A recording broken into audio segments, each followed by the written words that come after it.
in terms of a standing wave, what we talking here, we're gonna take a string and then attach the string one end to the string vibrator. You can see in this figure number 2 right here. Attach one end to the string vibrator.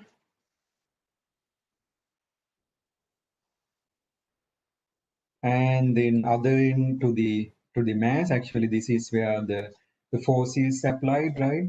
Then we're going to make sure a string is under tension. Then a string is under tension, you know, wave speed is force of tension divided by mass density square root of that, right? Those equations are valid. And then we're going to give a vibration to the string. And then as a result of we change our frequency slowly, then we can see at one single point a nice number of loops is appear like this one, right? As it is vibrating, you can actually see this whole loop. Now, with our simulator, you're going to see only this black line, right? But if you do this experiment in class, this is actually string vibrate up and down rapidly. You know, we discussed that in class very in detail. Because of that, actually, you can see this loop clearly if we can do this in class. Those are the disadvantages actually when since we're using the simulator. Simulator will not give you that exact scenario, but that will but that allow us to do more different parameter variation, things like that. There are a couple of advantages using the simulator anyway. So now, after we observe the number of loops, what we have to identify is the exact resonance point, right?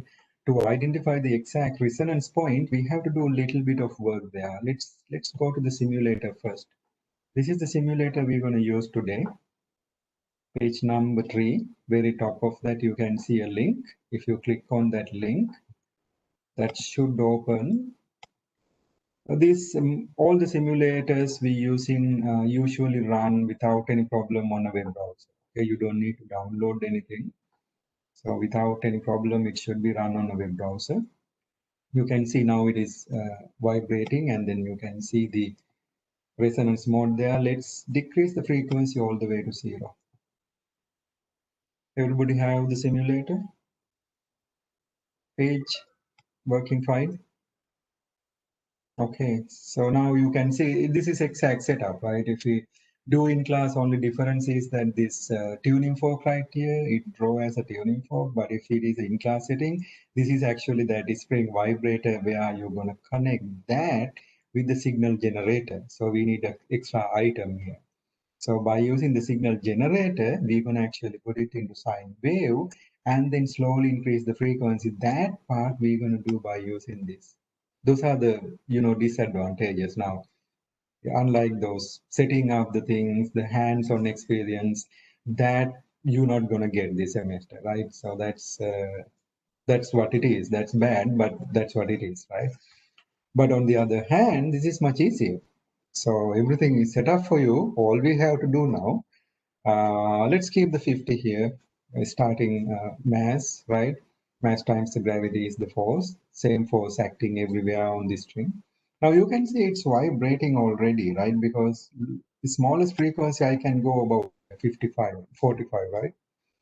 Because of that, you can see it's already vibrating, but I can't see very nice resonance there, right? Resonance mean as a result of you increasing this frequency, you can click on arrows on your right hand side on the keyboard, then the frequency will slowly increasing, you can see that, or you can click and drag this slowly.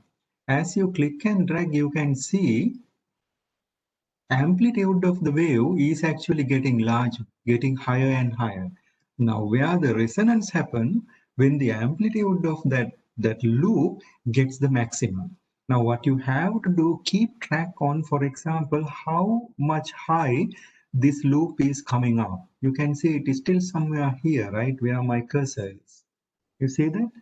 Now slowly increase the frequency to see whether that amplitude getting more and more higher, because I need to identify exact maximum, exact resonance point where it reach, right? That's what I would like to see. Let's go back a little bit and then increase frequency very slowly. I'm using an arrow to increase the frequency. Okay, now you can see as I increase the frequency, you have to follow very carefully and then identify where the amplitude becomes maximum. When the amplitude becomes maximum, that exact point is actually our resonance point. You can see now it's getting much higher, right? Now it reached here. See that? It reached like almost very close to that top horizontal line. Now let's go a little bit slowly there. See, it getting more and more closer to that horizontal line. Now 4679, much closer. Increase more. Now you can see about 4688, it almost touching that horizontal black line. See that? Now increase more. As you increase more, you can see now it getting lower again. Amplitude getting lower and lower and lower. Increase more and more at one point, you can see it gonna disappear. Now you have 3 loops, okay? If you take a look carefully, 3 loops here, okay? That's the disadvantage. You're not gonna see the whole loop, only you observing half the loop, okay? Now increase more the frequency. As you increase more, you can see slowly amplitude disappear. See that? Now that is our first resonance. It is not the first resonance mode. What we can observe first here, technically we can't observe one loop. You know one loop is the first resonance mode. Why we can't observe that? I cannot go anything below 45 frequency here, okay? If we do this in class, we can actually increase the frequency from 0. So those are the some disadvantages, but overall we can still get everything what we do in class setting. Okay, question. Everybody got the idea how to get the resonance point. That's the most important thing in this lab. Because if you don't have the exact resonance point, then everything we do in calculation gonna be actually wrong, very wrong, okay? So that's very important. And now let's see what happens if I cross that resonance point, right? If I cross that resonance point, it disappears, and then after that you can see almost it become flat, right? Still there's a little bit of oscillation, but nothing much. Increase continuously the frequency. As you continuously increase, next resonance mode will appear, but you have to go more further, higher frequency level. At some point, next resonance point should appear. That's the problem. Now when you're doing this, you have to click this and then bring very slowly to identify where the next resonance mode is. Click and drag. Now you can see it is starting to vibrate. Now you can see it's look like about 4 loops, right? See that? That should have a next resonance mode. Now after you identify it is there, then increase the frequency very slowly again by looking at the amplitude of the wave. Okay, amplitude means where's the starting line right here, horizontal line, relative to that, how far up or down your string is vibrating, right? So we observing amplitude, slowly increase the frequency. You can see amplitude can be go as close as this top horizontal black line, right? See that? It slowly increases. Now it looks really nice. 4 loops there. If I increase more, then you can see that disappear again. Slowly decrease and then disappear. And now almost nothing there. But if I increase this frequency more and more, then I can go to the next resonance mode. Now those are called the resonance mode. In our lecture we discuss very in detail. You can go like that. It's a series formula, right? You can have as many as resonance mode as you wish, depending on the situation. Okay, question.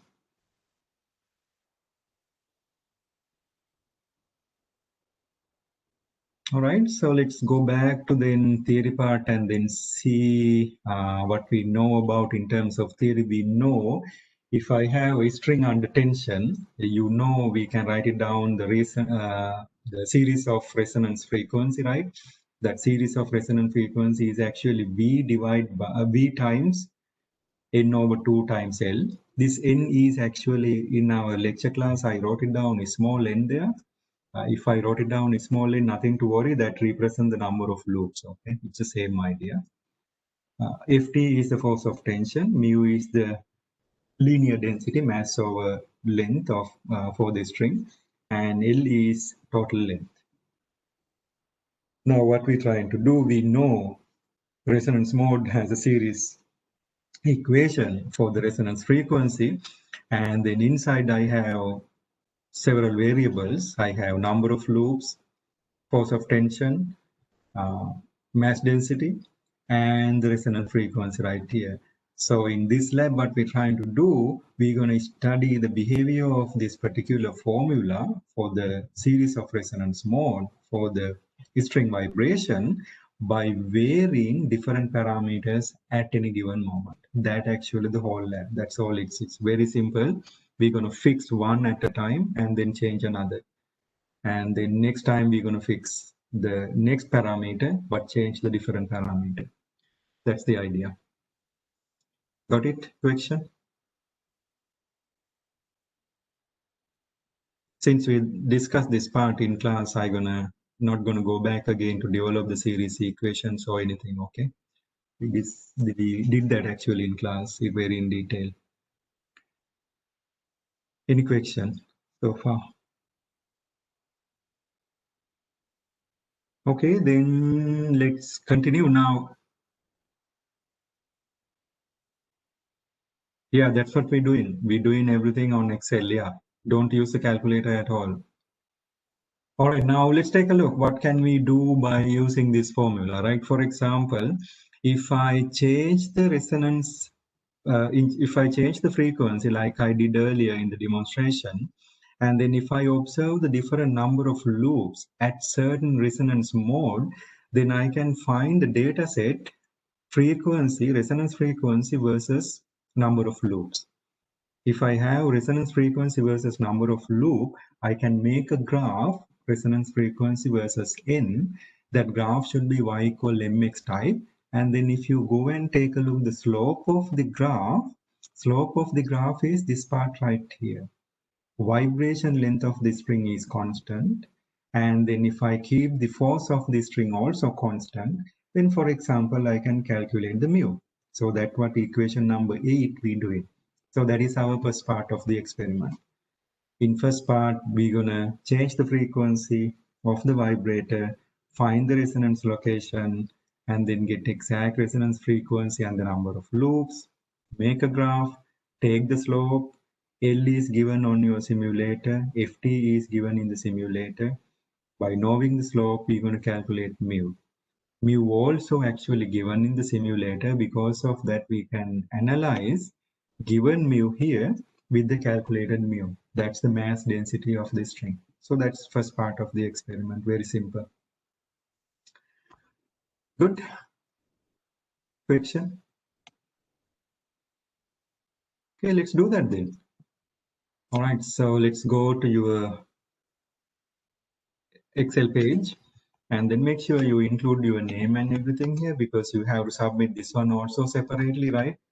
So your name, today's date, 9/16. Okay, and then our first part, we have to fix the force of tension, linear mass density, and the length of the string. Let's follow exact numbers on our lab manual, because some of the numbers I set it up that way. It's easy to observe if we have those numbers. Okay. Part 1, we observing the effect of frequency. And then you can see in the procedure, it says set it up the mu into 2.25 and the force of tension into 45.15. Okay. Technically, you can use any numbers for this in the simulator, doesn't matter, but let's use these numbers. Okay. So let's go into simulator and then set it up those.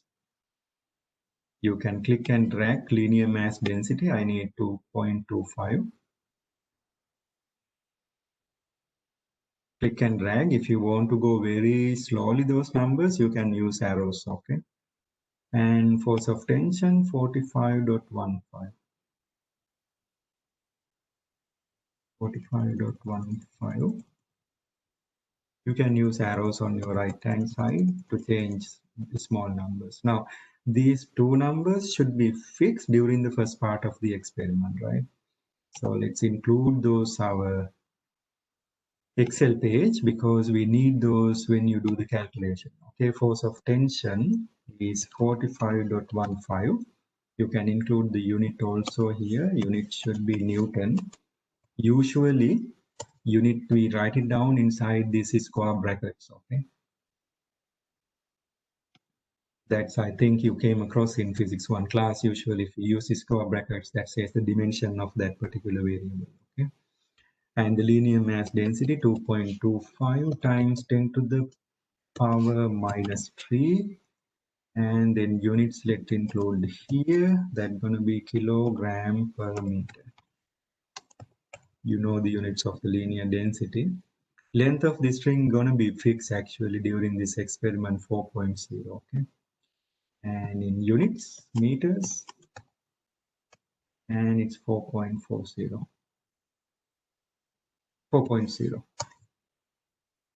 And you can see if a certain number of decimal places not showing up, you know you can reformat every cell in your Excel, right? Right click on the cell, right click, format cells, and I need at least one decimal place here to represent the length correctly, because later when you do the calculation, then accordingly we can check our significant figures, things like that. Okay, and also I can center this thing. I let you to do this thing as needed later. Okay, those are editing. It's better to anyway practice, but that's up to you. All right, so let's start the experiment then. Any question?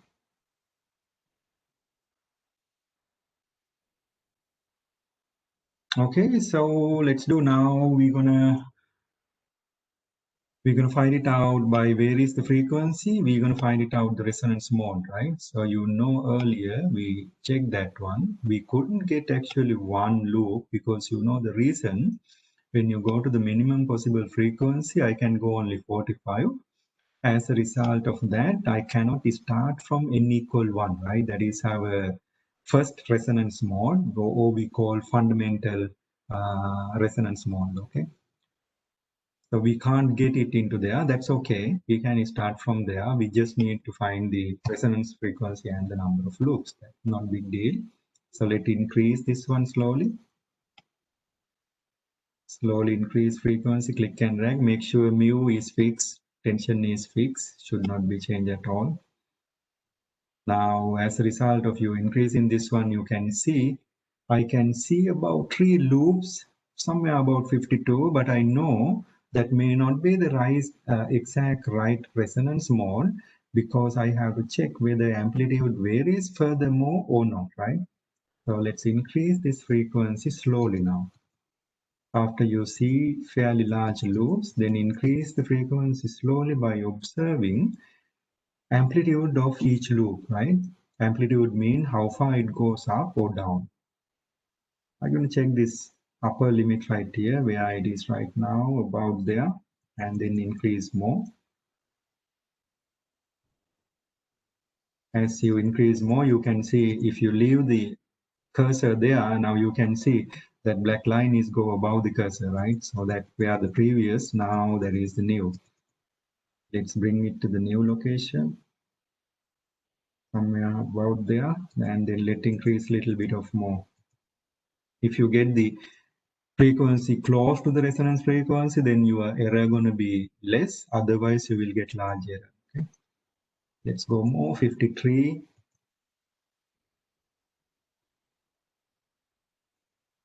Now you can see it almost very close to the upper limit right here. That's where I think maximum it's gonna go, but we can try a little bit of more.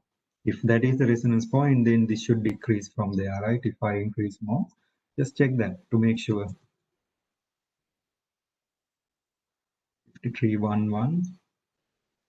Now it almost touching that horizontal line. Okay. Now you can see it decreasing, right? That's the point you have to identify now, which means I have to go back and then point out exact that maximum point. I'm going to read into 53.12. It doesn't matter. There are going to be a little bit of error there anyway, right? So you read the maximum number possible for you, okay? You don't need to write it down, the number I'm going to use. I'm going to read my first observable resonance mode, frequency going to be 5312 units hertz, and the number of loops I observing 3. Okay, good. Okay, now by using my theoretical equation, we know we have a theoretical equation for this scenario. By using that, I can actually calculate this resonance frequency to check whether I have the right number or not, right? Let's do that. So the formula is right here. So let's calculate. If you want to do any function with the Excel, always start with the equal sign. Equal sign. I need 1 over 2L there, parentheses, 1 divided by parentheses 2 times, multiplication is star, length is 4, right? Close parentheses again, multiply sqrt, represent square root. In Excel, if you want to do any function, if you don't remember the name, nothing to worry, just type at least first 2 letters, then the function will appear. You can see here, all the function is starting with sq appear here. You can bring the cursor close to that, then you can read what that function does, right? So that's technically, you don't need to really learn this thing. You can learn as we do the labs. So sqrt, open brackets. Now I need force of tension divided by mu. Force of tension earlier, I had it here. Force of tension 45.15. If you want to read any value on a particular cell, you can actually click there, or you can type that number. Both will work fine. Okay, 45.15 divide by, then the linear mass density is 2.25 10 to the negative 3. Parentheses 2.25 times 10 to the power minus 3, close bracket again, hit enter. I have to multiply this by number of loops, sorry. Number of loops are 3. Okay.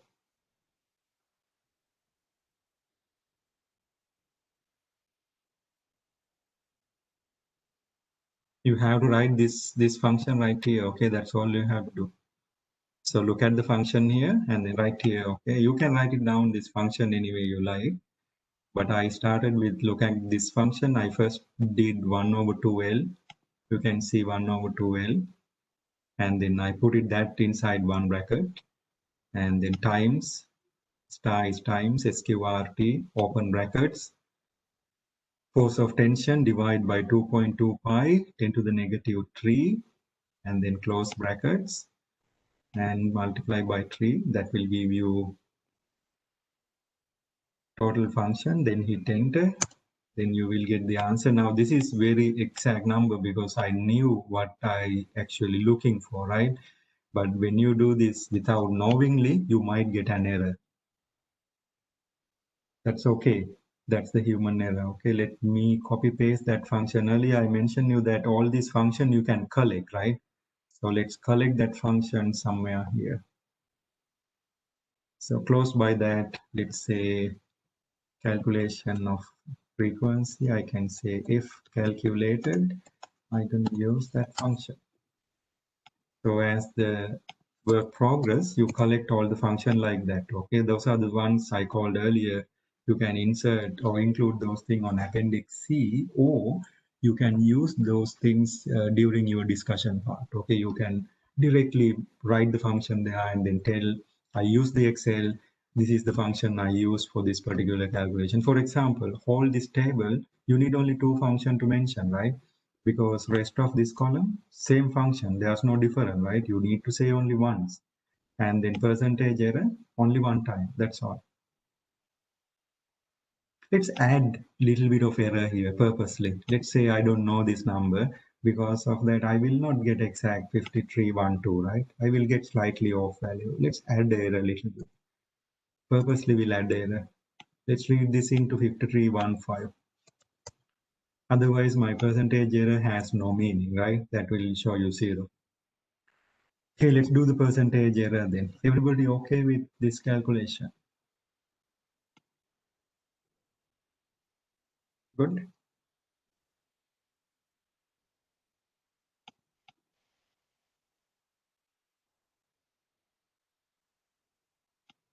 Okay, let's do the percentage error. Then any function start with the equal sign. Percentage error we calculating because we know exact value we expecting from calculated, theoretically calculated value, right? Because of that we do PE. PE means ADS represent absolute value, parentheses, difference between expected value, that is the value we expecting theoretically, minus value we get experimentally. That's the vibrator value we applied, parentheses close, divide by expected value theoretically multiplied by 100. So it's very, very small amount of percentage error. But if I use exact earlier my observed number, I'm gonna get 0. I purposely use little bit of off number here, okay? All right, so let me copy paste that function also to here. You can collect those as the work progress. This is for PE. Okay, those are the only two functions actually you need, right? For all this table, there's no any new functions or anything you need, only those two. Anybody have any question?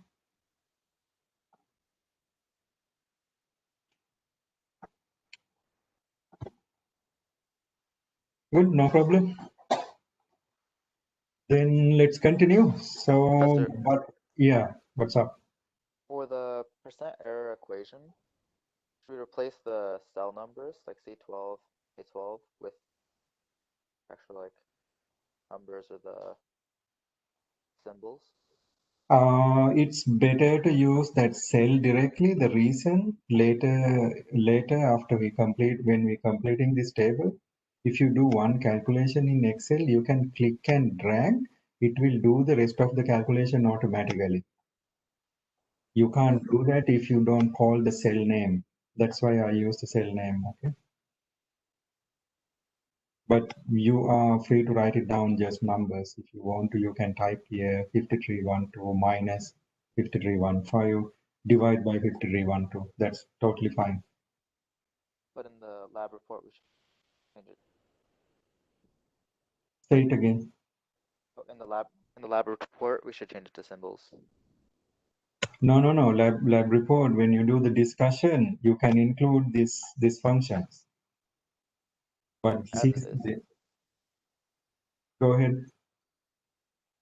Like you can include those as it is, or What do you mean by as it is? Where? oh, we can include the equation with the cell numbers in the lab report. Yeah, because that's only for discussion part, right? Because Okay. you include this data table on the data table section, then in the lab discussion section, you need to tell only one calculation, right? Usually, because it's the same calculation, rest of the things.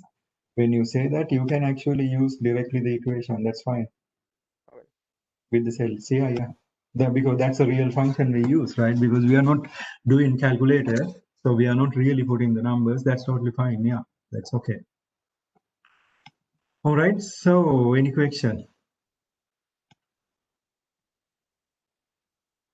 Okay, then let's continue. Let's take a look next resonance mode, right? To get the next one, what we have to do, continuously increase frequency. You can see now that number of loops disappear, right? Now slowly increase. Don't click and drag rapidly, then you're gonna miss the next one, okay? Slowly increase until you see the next one. We know next one should be about 4 loops, right? Because I started that 3. Next one should be 4 loops. Then I need to find what's the resonance frequency. There's 2 ways of doing this now. Right now, since you already done this calculation, right? If you click and drag this one, you can trick the experiment because you know what you're expecting, right? Because now I need here number 4. So there's nothing wrong that, but I wouldn't recommend that. Instead, we'll use our like general experimental way, right?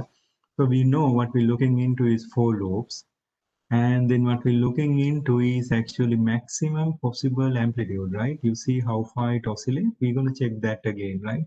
Let's check that. Now it is right here, around here.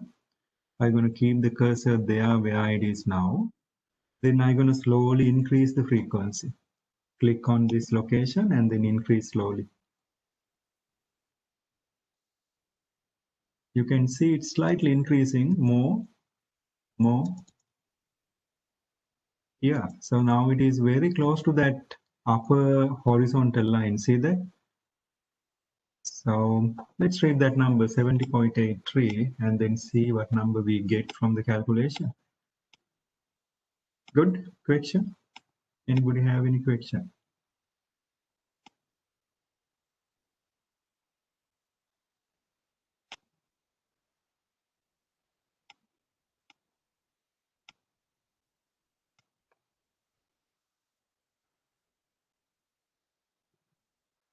Okay, I have to quickly unshare and reshare again because the Excel sheet is not responding.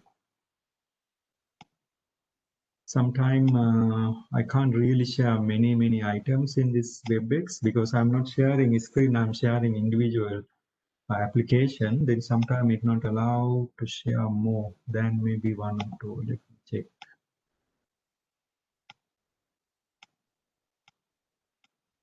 Not good this step.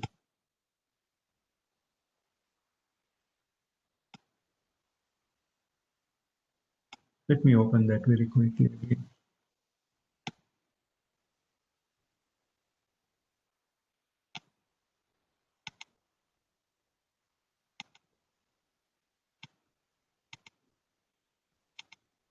You can continue the calculation. Okay, you know what to do now. See now.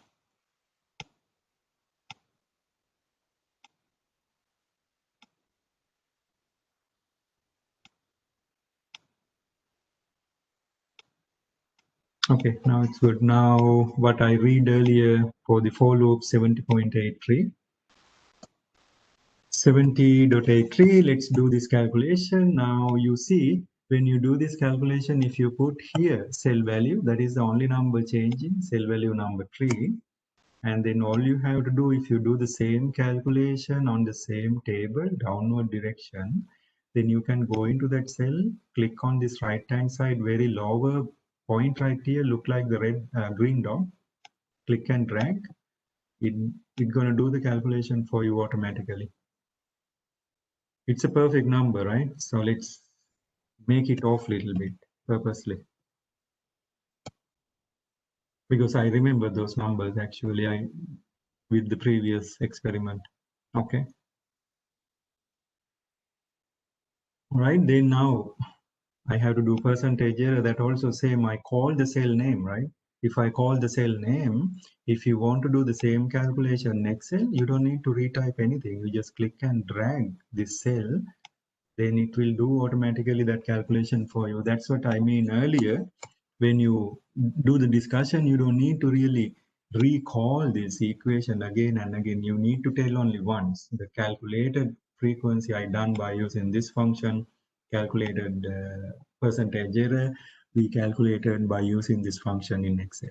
That's all very simple idea.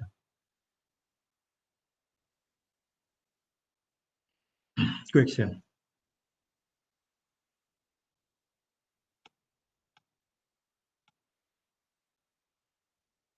Anybody have question?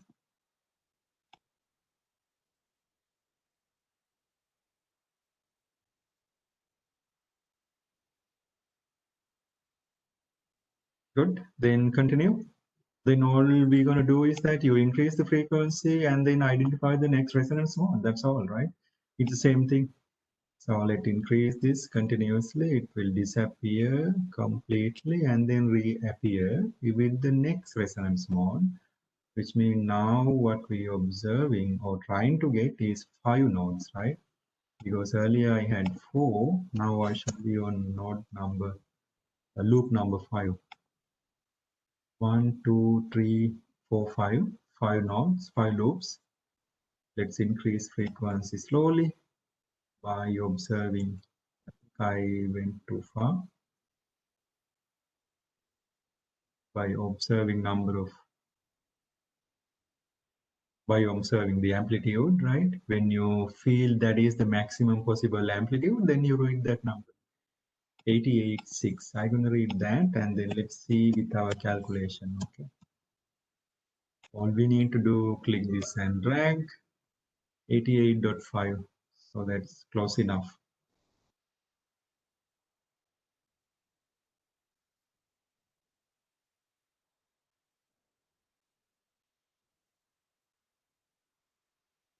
Right here, let me make it smaller. Good now. You see that whole function here. Okay. That's highlighted area. Okay, and to do the percentage error also same. Now I don't need to worry about redoing. Now that's the advantage of with this computational, any sort of computational method for the data analysis. That's the advantage, right? So you don't need to retype those numbers again and again doing that calculation with the calculator. If you're using some sort of computational method, the things are much easier. And I need to show here four. You can see now I should have to have four significant figures because I can read down to 4, right? So even I read into 88.6, I know next 0 is possible to read in my digital observation here. So let's reformat this into 2 decimal places.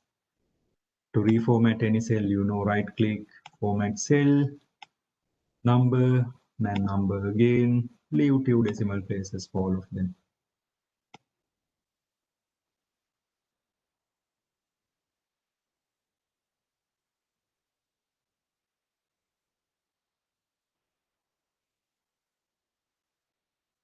Okay, question. Good. And the tension you can see, I can still read 4 sig figs. So that's why I am leaving here up to 4 sig figs to match with this one. But if you take a look, number of loops, I have only 1 sig fig, right? But number of loops is not something you really measure in. So those are the points, we talk about these are many different locations on physics 1 class, physics 2, and then now physics 3. So the number of loops is not directly anything you measuring. So what we would like to report on our report is actually something you directly measuring, not just the significant figure blindly looking at numbers in our calculation, right? That's not what we really interested. What we really interested is that our calculated value, whether it is represent correct accuracy of measured numbers. That's what we really interested. So that's why all of these calculated numbers, you can see I'm leaving 2 decimal places to see whether that exact match with my observed value, right? So that's the idea. And also on the other hand, this calculation is only depending on mu and ft and the length. If I go with the sig figs, length has 2, I have to end up with the sig fig, but I'm not going to do it still. I'm going to use 4. 2 is actually matched with my observed value. Okay. So those are some differences with general significant figure rule. And when we do experiment, we sometimes not going to follow exact rule. Instead, we sometimes interested is experimental accuracy, things like that. Okay. Slight differences. Okay, question. Okay, then let's continue. Now it's the same thing, right? So you just click and drag, that mode disappear, next mode will appear. When it appear, you have to go there very slowly until you see maximum number of maximum amplitude, and make sure when you count the number of loops, you can see only one side. Okay, if you count one side tree, there's another tree on the other side. Okay, so in this case I have now 6, and you can increase little bit of more to see this one maximum amplitude. Usually it always go very top right here, close to that horizontal black line. When it reach there, you can read the number 106.18. 106.18. Again, we like to see experimental accuracy, not just the significant figures here. Okay, I'm going to use still 2 decimal places to represent the accuracy. If I have 6 there, let's calculate the frequency. Close enough. 100 dose 6.24, percentage error 0.059.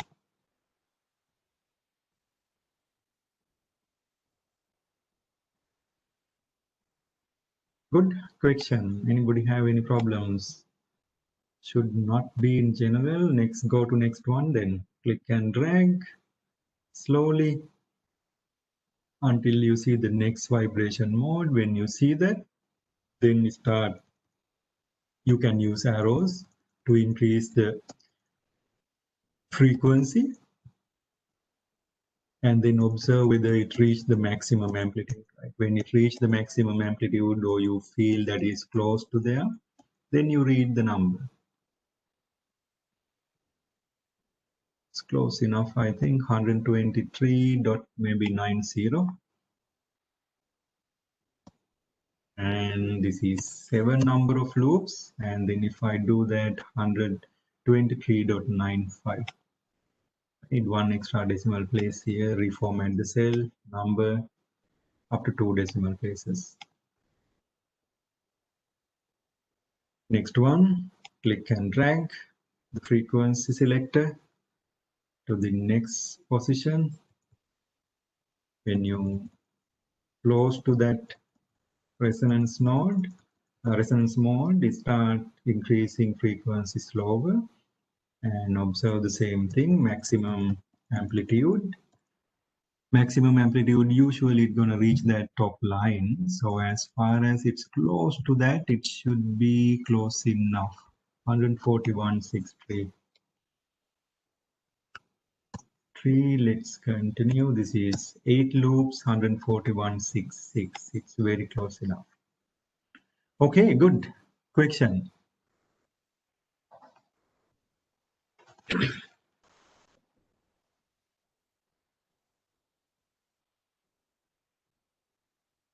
Anybody have any problems?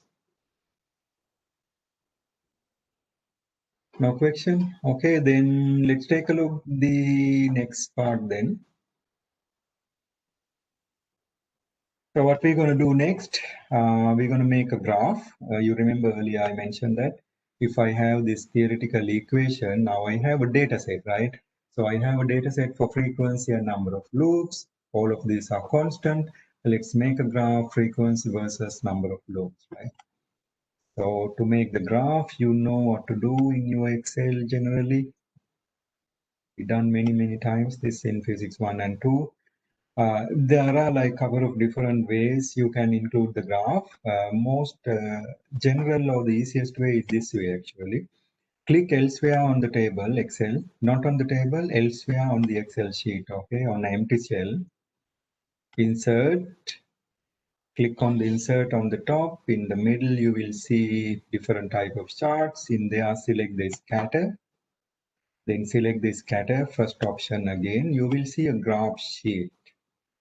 Empty graph sheet, but there's nothing should be on there, okay? Just empty graph sheet. Then you have to include the data. Double click on the graph sheet. Then on the very top, you can see menu bar is changes into chart design. And the left and right hand side, very top, you will see select data. Click on that. A small window will appear. The left side of that, you will see icon called add. Click on that. Now that window changes into a small window like that. Has 3 different lines. Click on the second one, which says series X values. Now in our formula, X should be number of loops. So those are these numbers. To select that, what you're going to do, click on the X values. Click the first cell of the X value region. First cell, that number 3 cell, and then drag downward direction. Then you can see it will automatically select that for you. Don't try to write here, that's really not meaningful. Instead, just click and drag, that will automatically select. Click on the next y values, delete anything there. Our y value should be frequency calculated we're going to use, right? You can use either frequency calculated or frequency applied, doesn't matter actually. So let's use frequency calculated for this case. Click again on the top cell and then drag downward direction. The range will select automatically. Click OK. And click OK again. Now, if you do everything correctly, your graph should appear like that. Should be linear graph. If you extrapolate this direction, it should cross over 0, 0 point, okay? Because it should be y equal mx type graph. Question. Everybody have the graph?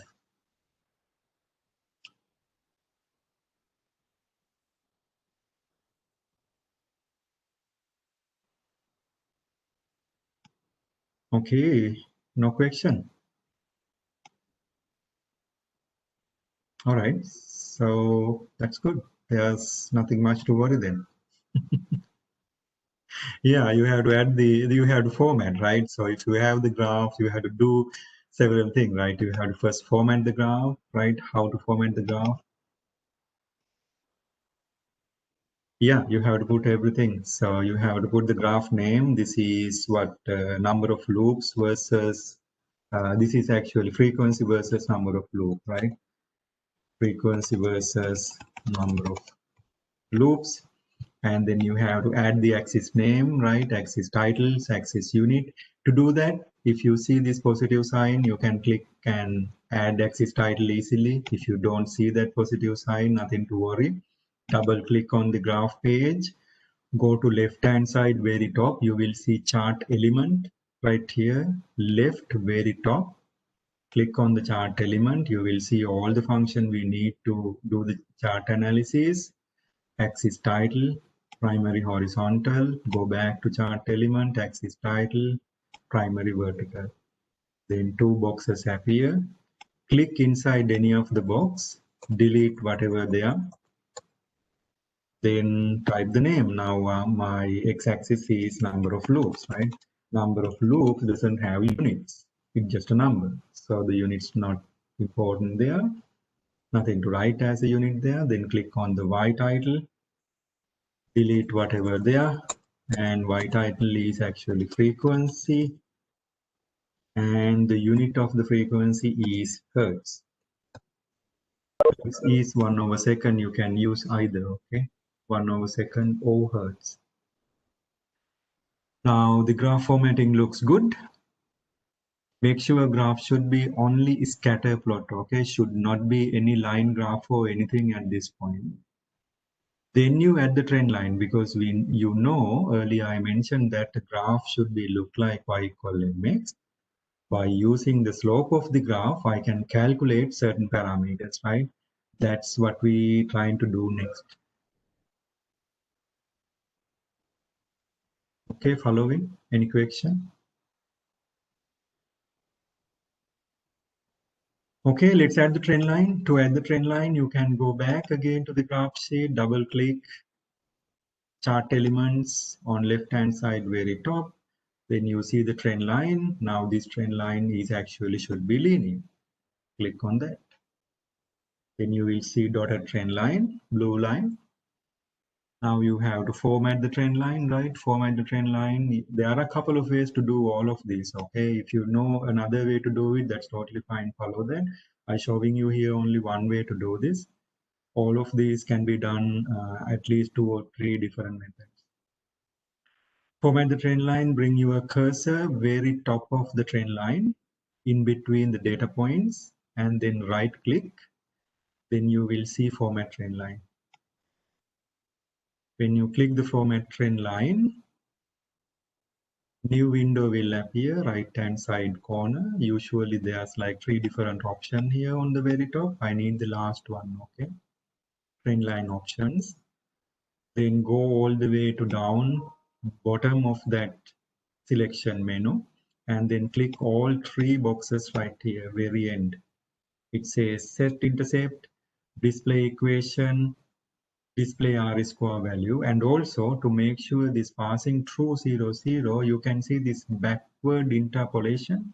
So you can actually add these small numbers here and then see whether it's really backward interpolate. Okay. So you can do it very easily. You can see if I add there, it's gonna automatically do backward interpolation. You do about 2 or 3, you can see it actually should cross through 0 point. That's something very useful to see because that must be passing through 0 and also it confirms from here, right? Because if you put y-intercept 0, that means we actually forcing equation to pass through 0 point. That also fine. Now your equation is actually here. And y equal mx type, you can see the slope is actually 17.0707. R square is 1, which means our data is perfect. R square tells you how good or how bad is your fitting, right? So that trend line is actually best fit line for your data. If R square is very bad, like 0.8, even 0.9, our trend line is not good fit. But if it is closer to 1, it means our data set is perfectly fit by the linear line. Okay, question.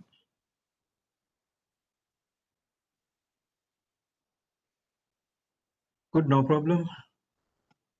If you have a graph, make sure when you copy paste the graph into your lab report, then you have to rename this again. Okay, this name right here is the chart name.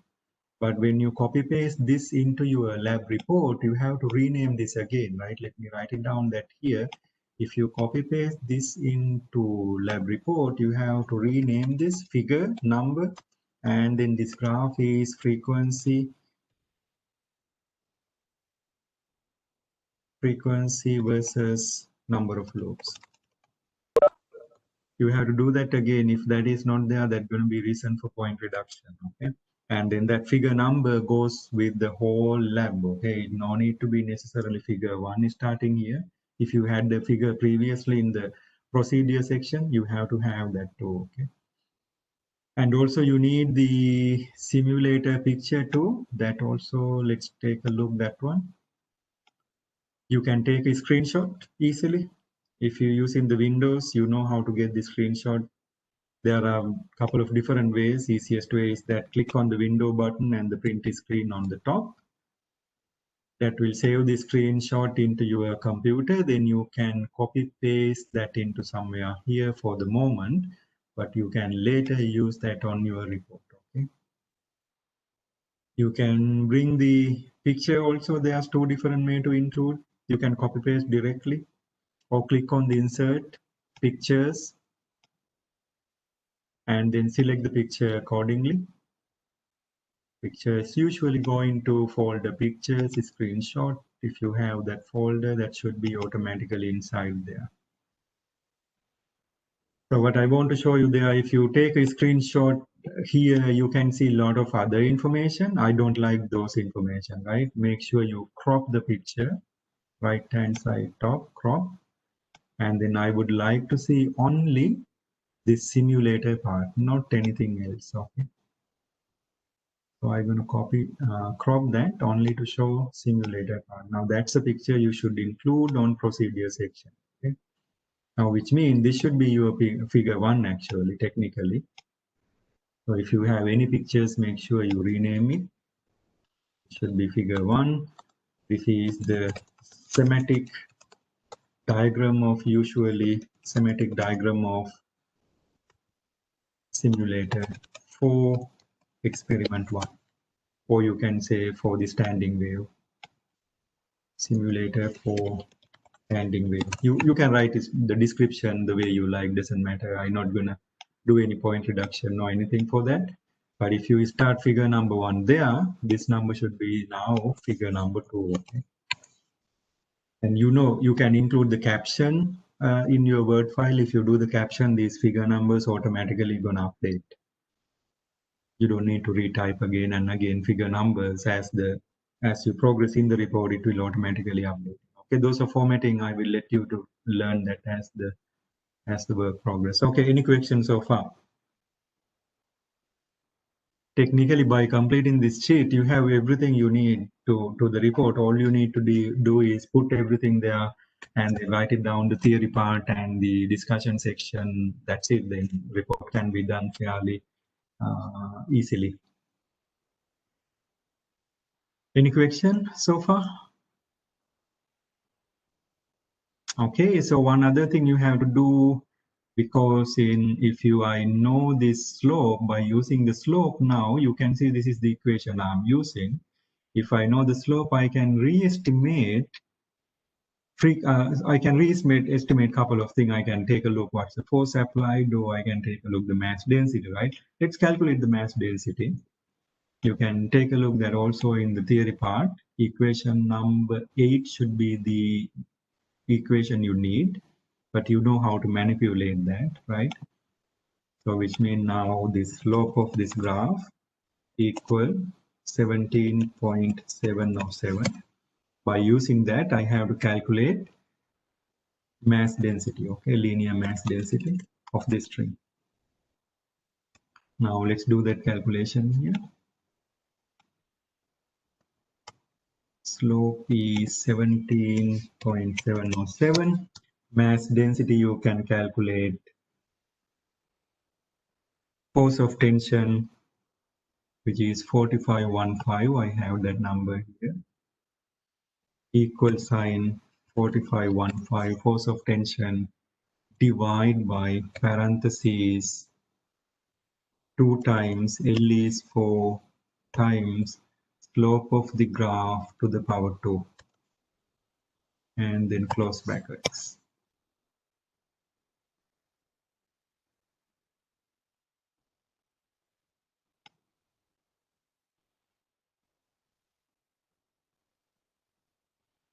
Okay, equation. Take a look equation. Ft divided by 4L square slope to the power 2. Yeah, I need this one also is squared. I can put this outside actually. That's what I should do. Okay. Good. Any question? Now all of this information you have to include in the discussion section. Okay. If you do any calculation, best place to do this calculation just under the graph. Okay. If you do a graph, just below the graph, these calculations should be done. That's the best way to show all of those work. Okay. And if you have a mass density now, you should compare that with the standard value here. The standard value 2.25 10 to the 3, that means 0.00225. I have 0.023. It's very close number. You can include 3 sig figs by formatting this one to another one more decimal place. Okay, now you can see it's a perfect number 225, and then here the number is 2.25. There's no difference at all. Purposely, to get little bit of error, let's keep little bit of more decimal places here. Otherwise, you're not going to get any percentage error at all. Okay. I can't technically get any percentage error at all. It is perfect number, perfect fit. Let's see the slope. I can get more decimal places to see whether that's gonna give me more error. Let's try with 4 decimal places. 7.071. Let's try with that. 7071. What happens if I do one there? Still same. That's okay. So let's assume there's no percentage error at the moment. I try to just get the percentage error purposely, but it seems to be impossible really. You have very perfect data set. When we do in this part, actually our observed resonance frequencies are extremely close to whatever we expecting. So it actually too perfect. So those are the problems really, because we do in the simulator, you're not going to see really any sort of errors and things like that. But if we do this in class, we usually get a lot of error. When we do this part, particularly have fairly large error. So let's say here PE is 0. Okay, question. This part you need to include in your discussion section or just below the graph section, okay? And this graph should go after this data table. So you can't, when you copy paste this thing for your report, make sure you follow certain procedure, right?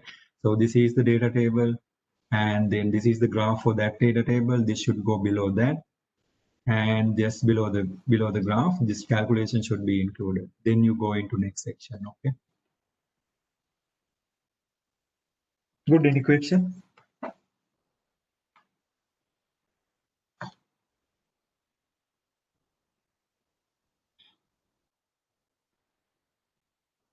All right, so let's continue the next part.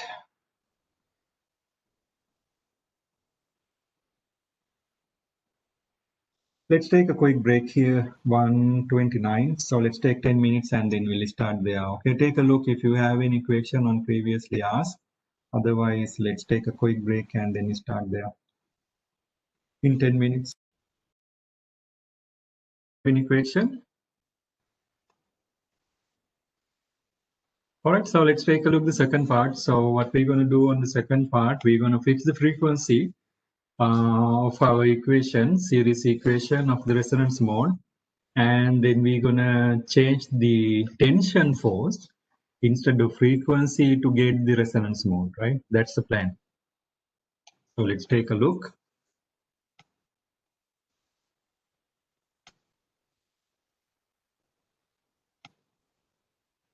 Now what we're going to do, same equation actually, technically there's no difference at all. Now we are fixing the force of tension on the equation number 7, and then we're gonna fix the frequency. We're gonna change the force of tension to get the frequency, which means I can rearrange this formula a little bit. If I rearrange it, I can make a formula look like this: 1 over n, a constant times square root of force of tension. By changing the force of tension, let's get different resonance mode. Then you have a data set. That data set has a force of tension and the resonance number of loops. By using those two, you can make another graph.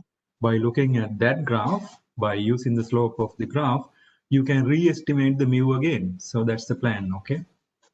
So slope of the graph is this part. So by using that graph, we can actually re-estimate the mu by using the slope of the graph, okay? So let's see. On the simulator, you have to use exact numbers given in your lab manual. So it's asking you to fix the frequency 7515, but mu at the same number, okay? So which means I don't need to change mu at all.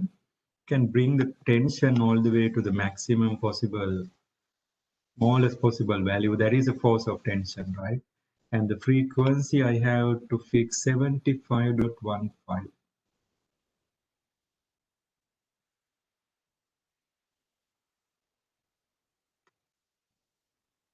7515.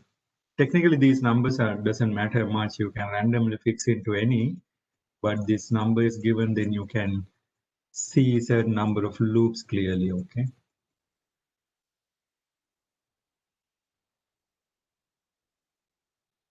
Okay, so 7515, keep the same linear density. That is the one we're going to estimate by using the graph. And let's change the tension slowly. And that smallest value you can go 10, right? You can't go anything lower than that. So we're going to start from there and then slowly increase the tension. Now you can see there are many loops, right? You have to count how many number of loops I have now. If you take a look one side, if you can't count when it is oscillating, there's another way you can do this. Click on this pause icon right here, left hand side, very bottom of the simulator, then it will pause the oscillation for you. Then you can count the number of loops easily, okay? You can see now 1, 1, 2, 3, 4, 5, 6, 7, 8, 9. 1, 2, 3, 4 on the top. 1, 2, 3, 4, 5 on the bottom, okay? Which means 9 number of loops.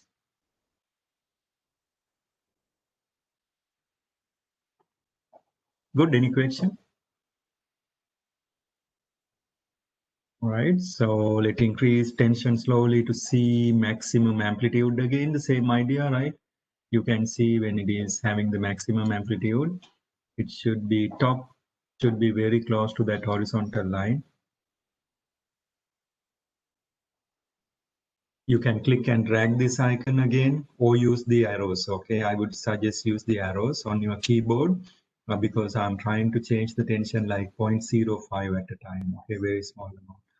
I'm going to read 10.03 as my force of tension, 10.03, and then unit here Newton, and number of loops are 9.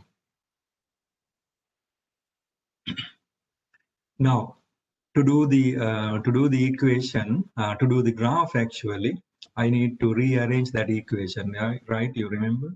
If I rearrange the equation, what I'm going to draw as a graph is force of tension is square root versus 1 over n, which means I need actually these two columns to be calculated too.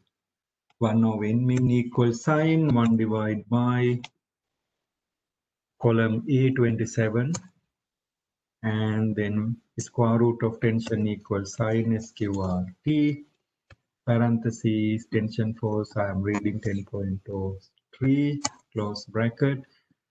Unit here is actually square root of unit Newton, right? You can say unit Newton power 0.5. And there's no unit for number of loops, okay? That's all. Then you increase the force of tension, go into next resonance mode, and then so on, like the same things we done earlier actually. Let increase the force of tension slowly, and these two should be fixed now. And then let's find the next resonance mode. Slowly increase. You can see as you slowly increase, I can go back to about like 10.03 because you see how it is changing. Use the arrow, you can see it disappear now, about like 10.31. And then it permanently look like there's no resonance at all. But if you increase the tension force more and more, next mode will appear. So when you close to now 12.3, next mode is appearing, right? See that? Now you have to increase slowly the tension until you see maximum amplitude on that mode. Maximum amplitude happen when that loops are close to the top horizontal black line, right? No need to be necessarily exact, but if you feel that is close enough, then you can read that number.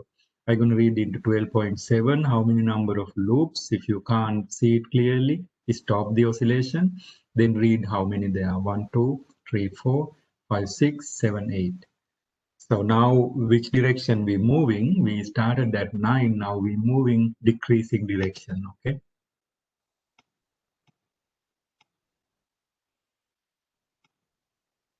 Okay, my Excel sheet stopped responding again. So I need to unshare and then reshare quickly, okay?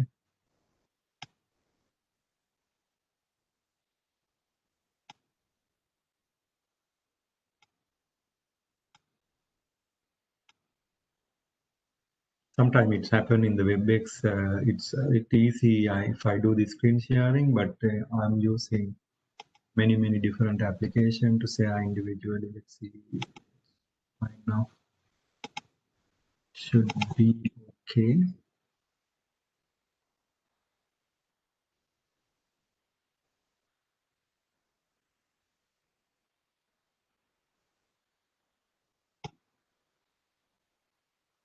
Okay. Now it should be fine. Let's see.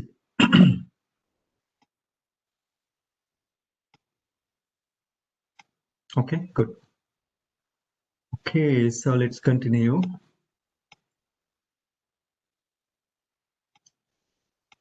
All right, so next one is 8.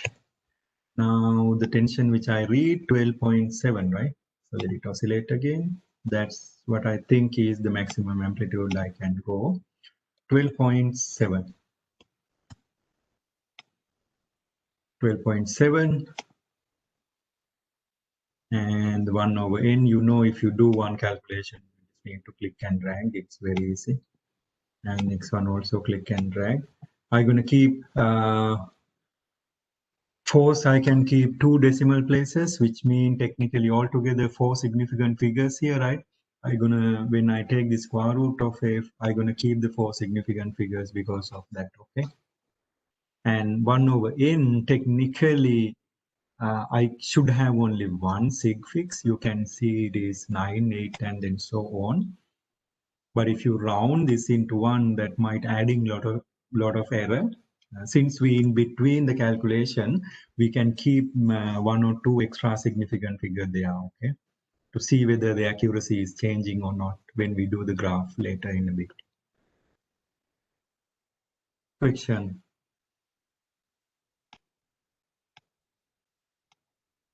Same thing again, right? You just gonna continue increasing force of tension slowly and then observe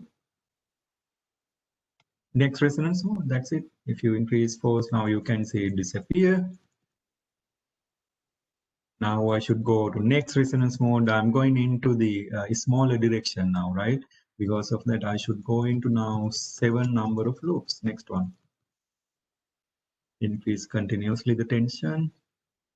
Then at some point, you will see it appear again. When it appear again, that should have 7 number of loops. You can see there. Increase more until it close to the maximum amplitude. Then read that number. Read assuming that may be close enough to maximum, 16.6. 7 loops, 16.6. And then you continue likewise. If you can't read the number of loop, always you can pause it and then take a look. Okay. We have 1, 2, 3 on the top, 1, 2, 3, 4 on the bottom, totally 7 number of loops. Okay.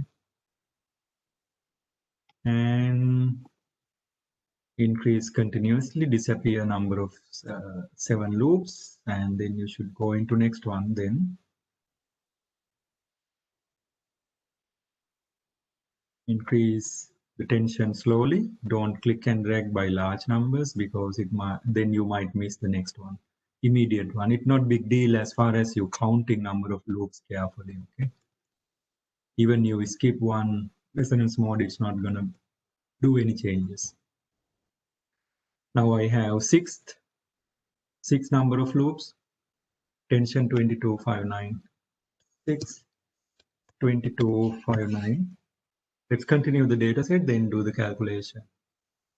Question.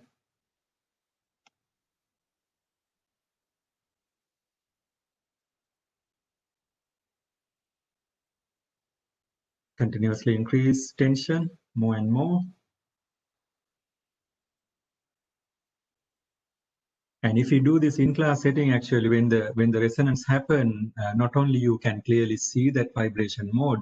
If you go closer, you can hear a little bit of different noise than the other off from the resonance mode.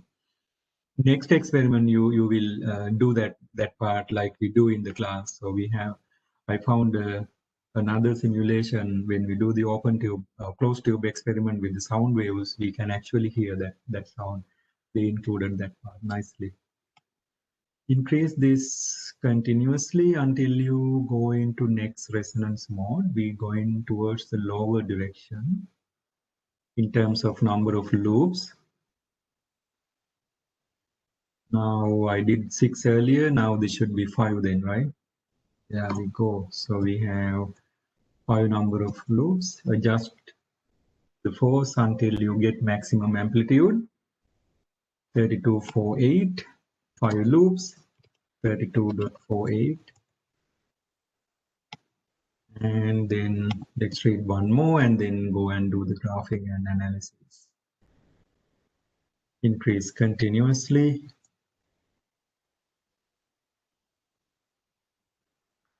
Now I should go number 4. 4 number of loops. Next resonance mode.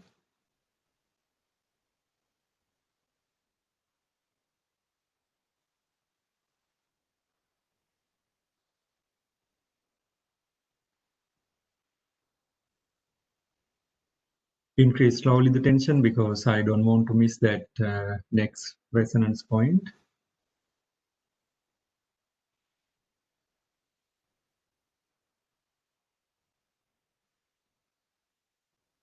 You can see now it is starting to vibrate, but it's still not good enough to see. In a bit you will see number of loops.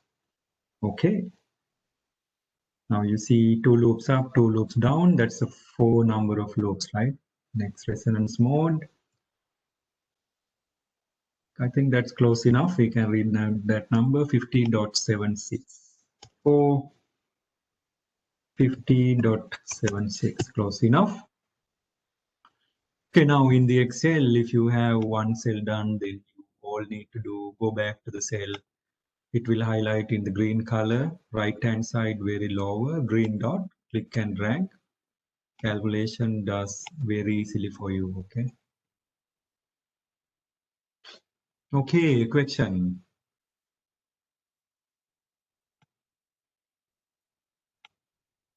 Okay, then let's do the graph for this one. I think the simulator picture one is fine because it's the same simulation. There's nothing new to redo again. This is good enough for your procedure section, okay? So let's do the graph here. Again, the same way. Insert, scatter, scatter plot, and then add the data. When you're adding the data, you have to make sure which axis which. So I need force of tension is square root versus 1 over n, right? Let's do that. Double click on the graph page, select data, add. X-axis should be 1 over n, and y-axis should be force of tension. You just need to click and drag to highlight. Force of tension is square root, right? Click OK, click OK again. Nice linear graph. You have to do all the stuff you've done earlier, right? You have to add the graph title, axis title, and everything. I let you to do that. Now you know what we're looking into, right? So you have to make sure you type everything properly. Axis title should have to have axis name, units, chart title, everything. Let's do the fitting, trend line, and then let's format the trend line. If you double click on the trend line, formatting will appear.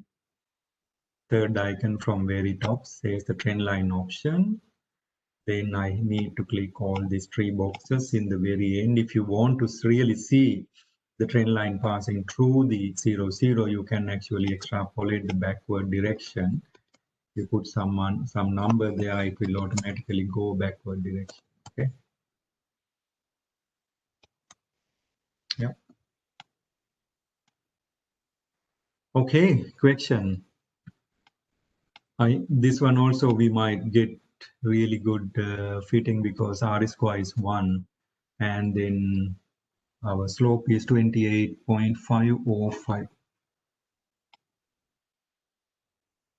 Question.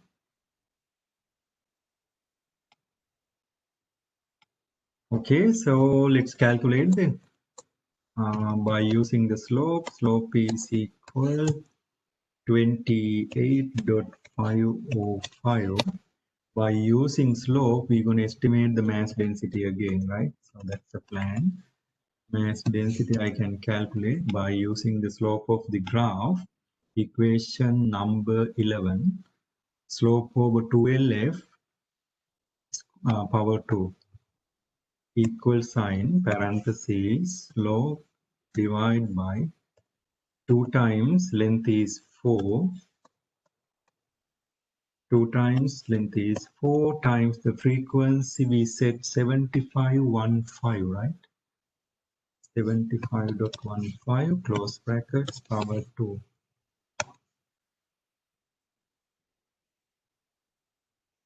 Did I do wrong there? Let's take a look.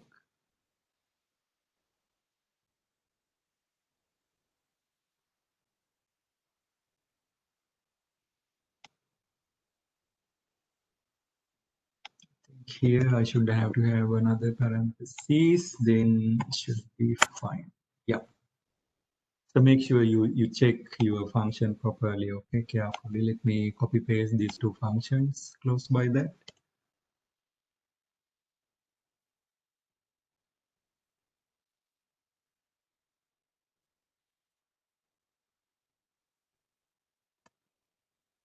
Copy paste here.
Oh, sorry. I just realized that. Okay, so I think let me go back and explain this little bit, okay? Everybody get that, or should I go back and then redo that part?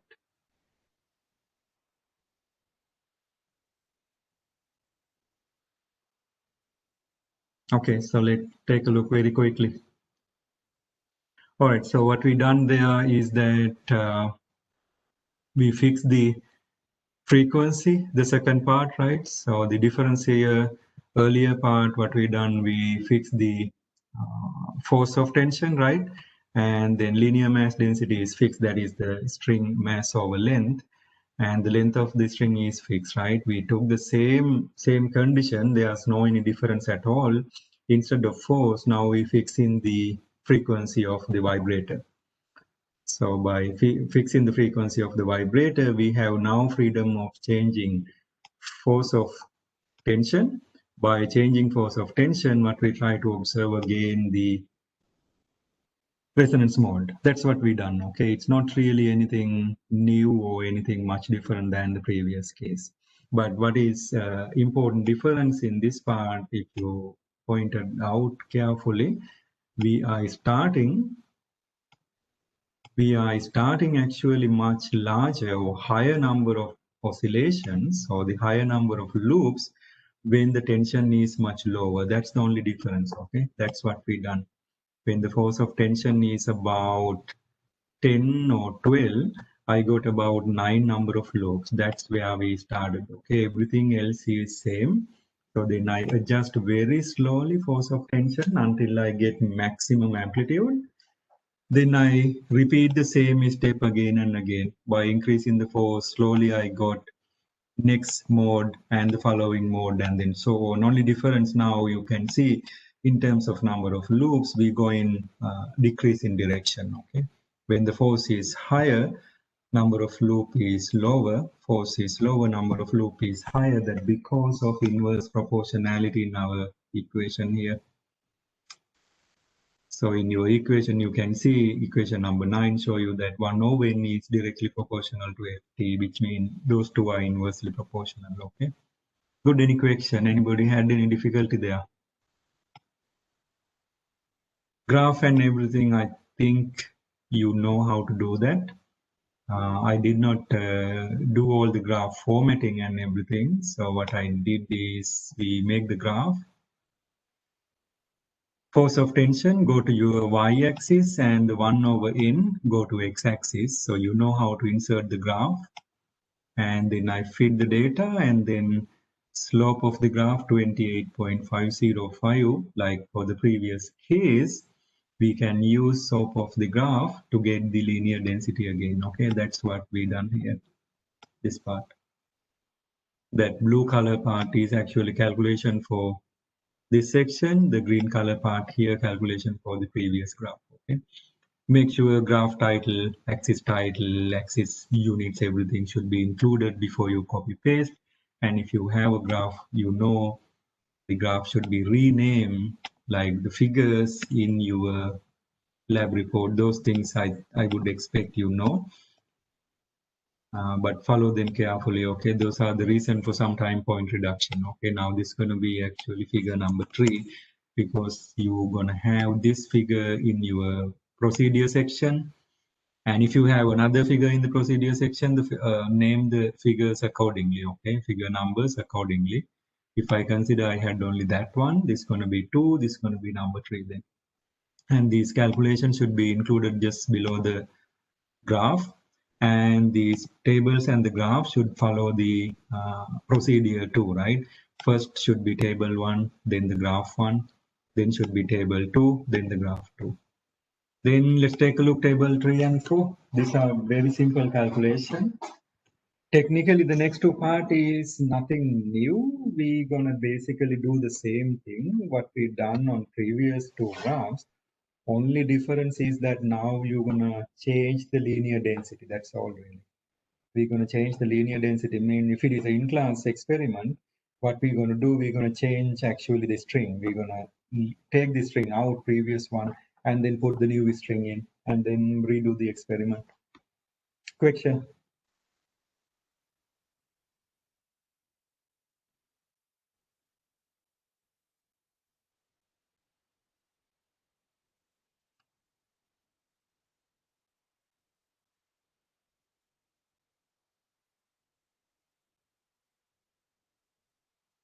Okay, then let's continue.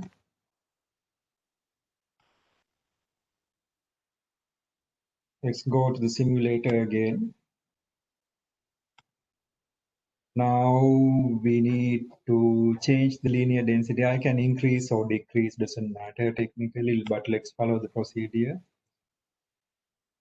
So let's see, we're gonna do smaller linear density 1.25, and the tension, we're gonna go back to the first part of the experiment, 4515, right?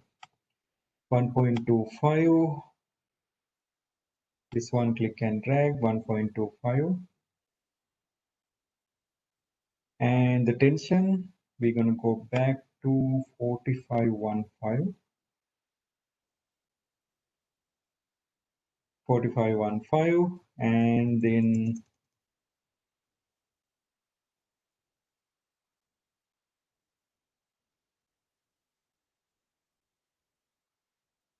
4515, that's all. Then we go back to the frequency, very smallest point, that is our starting point, then increase and then observe the resonance mode. It's the same thing actually you done on the first part. It's not any difference at all. Then we're going to make the graph, and then by using the graph, we're going to calculate again the linear mass density, right? Now frequency we using hertz, right? And then let's fill up this also. Force of tension 4515, and then linear mass density 1.25 times 10 to the power minus 3, and then length is still same, right? 4.0, that does not change at all. You can reformat all the cells individually to represent the right number of sig figs, aligning into the centers, those things, and the units and everything. Make sure you follow those things carefully, okay? Force of tension, unit Newton. Linear mass density, unit of kilogram per meter.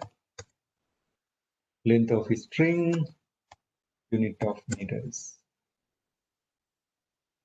Okay, then let's take a look again. Again, the same thing. Increase frequency very slowly until you get maximum amplitude.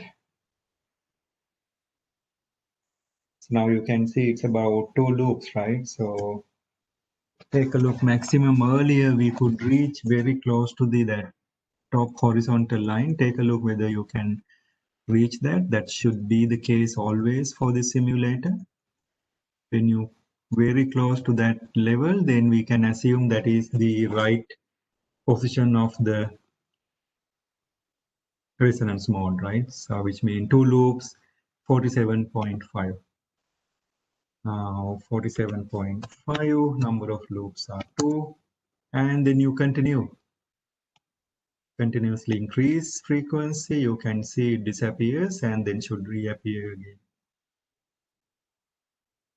Okay, 3 loops. Increase the frequency.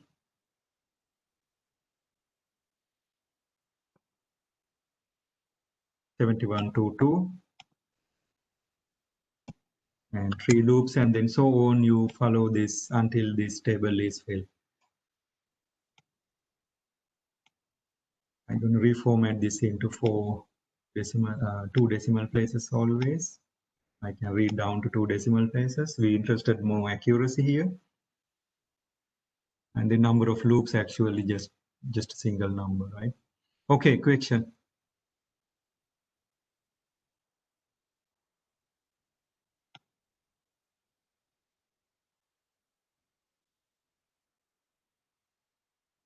Okay, then let's continue.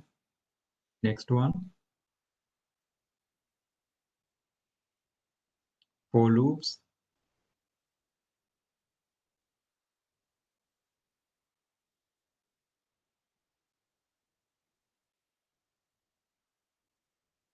Ninety-four, 98, 94, 98.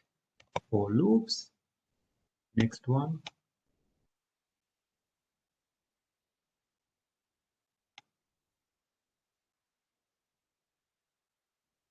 5 loops.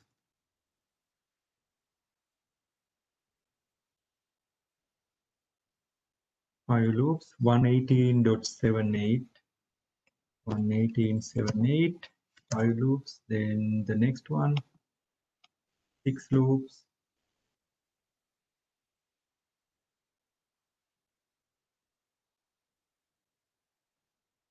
Maximum amplitude happens about 142.57.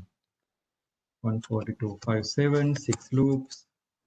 We'll do another one. Actually, if you have a 5 data point, that's good enough for our graph, but let's try one more. Next one should be 7 loops, okay. One should be 7 loops.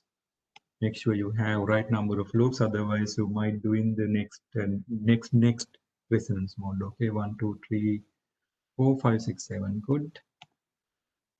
And let's see, maximum amplitude may be around 166.6, 166.267. Okay, so let's make the graph. Same thing actually. Okay, there's no any new. And we need to make a graph, exactly same graph you done on part number 1. So that should be frequency versus number of loops, right? So which means there's another way actually you can make the graph easily. If you have uh, two columns close by, then you can highlight and then make the graph. But if you do that way, remember that left hand side one automatically reading as x-axis, okay? That might be a problem for the axis flipped. If that happen, your graph may be incorrect. Insert chart, scatter chart.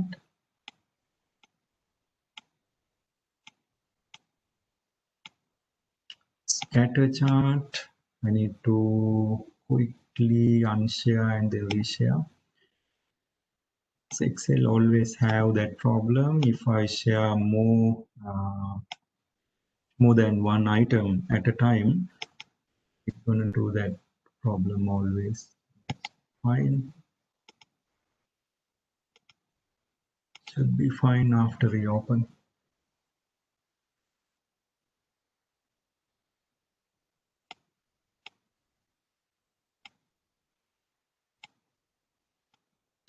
Okay, should be fine. Yeah.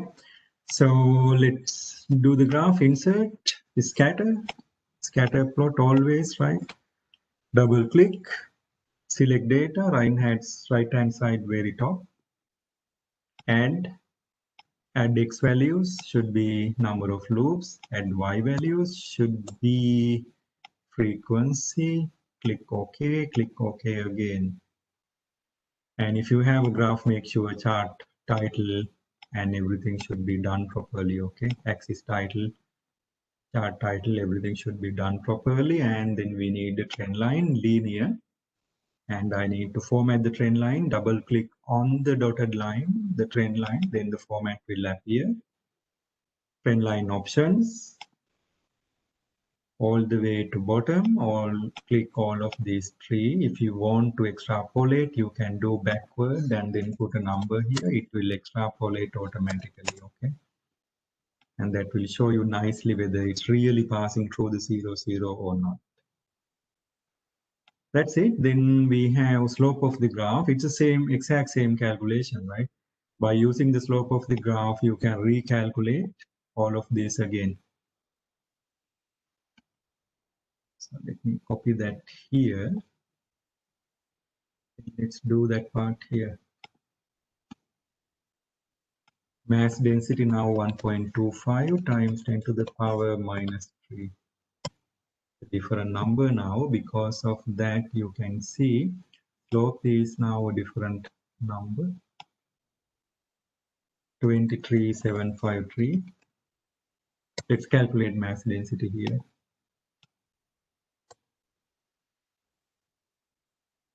You know the equation, you can take a look on your theory part always. Otherwise, you can use the equation you actually used earlier, right? So since I'm doing the same calculation, one of these ways that I can bring that equation here and then use that directly instead. Mass density calculated value equals sine, that's the function. But now slope of the graph is actually this cell, right? So I have to select that properly, appropriate cell value. If I do that, I'm getting 0012500, very close to 00125. That's the standard accepted value, or the value you fix, right? So it's very slightly off. Still, you can do the percentage error actually. Equal sign, ABS, parentheses, 0.00125 minus 0.001250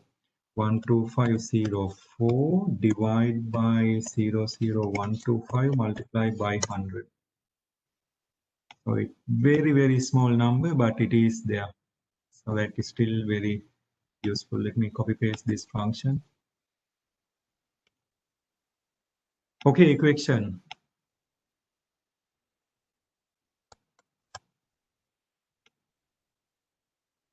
Okay, so let's continue the last part then.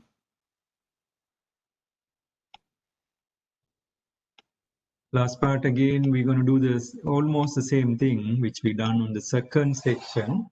So we're going to fix the force tension and the linear mass density. And what with the different linear mass density. Okay, part 4. So it's asking here, very end of the part C on your procedure, repeat all of the above for higher linear density, but it's exactly the same thing. All you have to do now, keep the same force of tension, 4515, force of tension in Newton, and then linear mass density. Now we're gonna change that into the higher value, kilogram per meter. But now that value is higher, let's do 3.55 times 10 to the power minus 3. Length of the string is 4.0, doesn't change. That's going to remaining as it is. Through 1 decimal places there, and then add the units, meters. Let's reformat little bit this. Units hertz for the frequency, and then we're going to do exactly same thing again, but for different linear mass density. Okay, you have to click and drag this one, 3.55. Okay, and then tension, keep it as it is. Go back to the smallest possible frequency and then start again. So increase this slowly until you see first vibration mode, first observable vibration mode. Okay, not the one number of loops that you're not going to get because the frequency you can't go less than 45. And let's do that.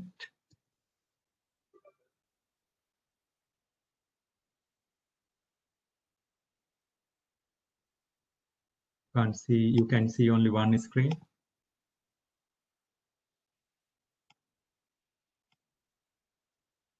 Good now, right? Okay.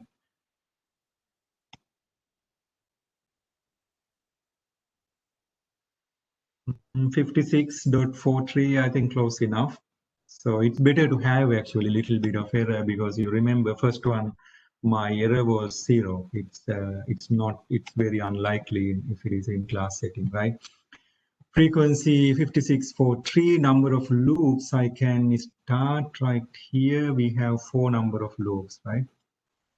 56.53, 4 number of loops. Let's continue then. Click and drag. Next one, 5 number of loops. And we can read into maybe 70.51. You don't need to read exact my numbers, okay? You can read what the number you feel most close to the maximum possible amplitude, okay? You read that number accordingly. And then click and drag. 82, I think we have one there.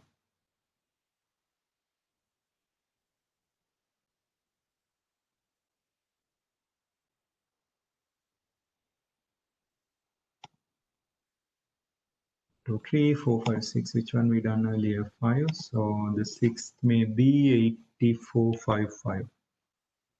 So just a little bit to see. Yeah, 84 maybe 57. 8457, 6 number of loops. Next one, 7 number of loops.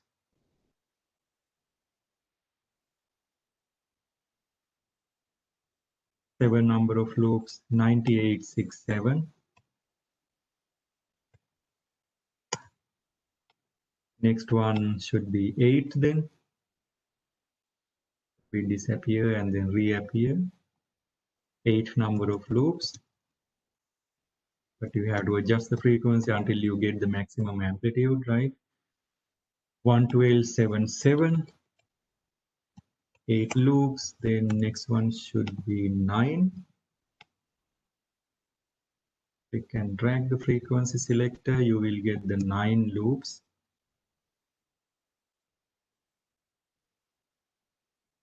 9 loops. If you can't read it, stop the simulator by clicking this pause button, and then you can read the number of loops, right? 1, 2, 3, 4, 5, 6, 7, 8, 9, 126.9, 126.90, number of loops 9, and you can keep 2 decimal places for all the frequency values we reading.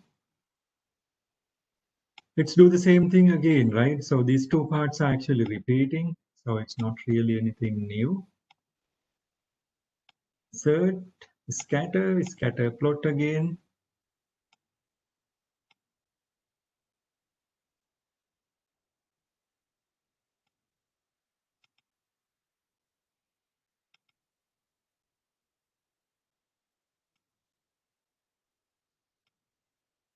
You have to reopen that file, okay?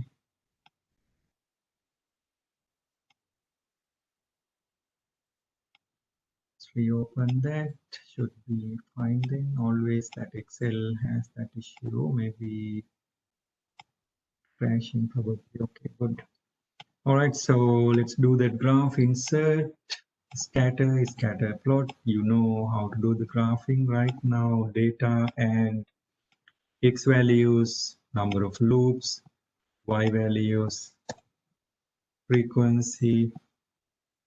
Click OK, click OK again, add the chart axis title and everything, trend line format, all of these three should be clicked, and then you can extrapolate the trend line backward direction to see whether it actually really passing through the 0, 0 point, okay?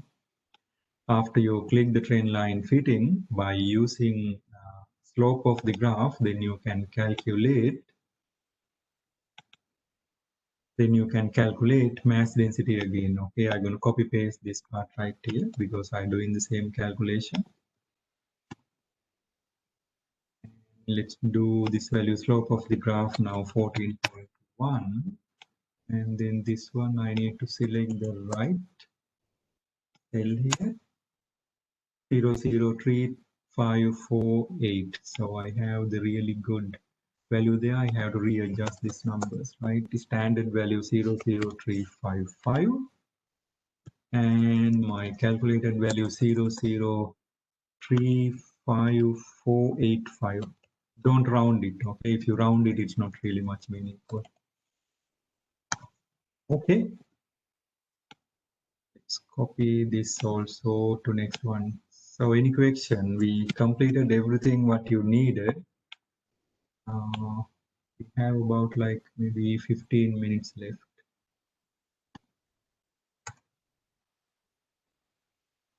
Okay, any question? Let me do a couple of adjustments to show you all the numbering, right? So the figure 3, this one, now you have to copy paste that number maybe to next one, also to next one, and only figure number 2 chart title is different, okay? So figure number 2, what you're really drawing is